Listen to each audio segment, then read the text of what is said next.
வணக்கம் ஐயா, நல்லா இருக்கீங்களா? நல்லா இருக்கும். உங்கள் பேர்? இளையகுமார். இப்போ நான் வந்து பார்த்தீங்கன்னா இங்கிலீஷில் ஒரு வேர்ட் சொல்லுவேன், நீங்கள் அதுக்கு நிகரான தமிழில் சொல்லணும். போகலாங்களா?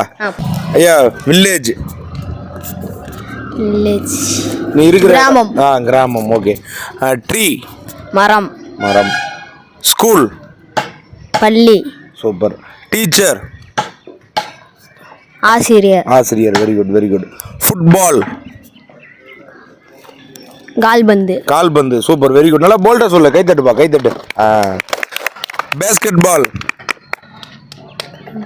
கைபந்து. பேஸ்கெட் பால் எதில் போடுவாங்க? தூக்கி கூடையில் போடுவாங்க. அப்படின்னா அது கூடைபந்து. கூடை பந்துல, கூடை பந்து. ஓகே. நீங்கள் பெருசாக என்ன ஆக போகிறீங்க? விவசாயம் தான். விவசாயம் பண்ண போகிற ஒரு மிகப்பெரிய பதில். பெருசாக ஏன் விவசாயம் பண்ணணும் சொல்லுங்கள். அரிசி எல்லாருக்கும் போடணும். அரிசி எல்லாருக்கும் கொடுக்கணுன்றதுக்காக விவசாயம். அவரை பாராட்டி இந்தாப்பா வாழ்த்துக்கள்.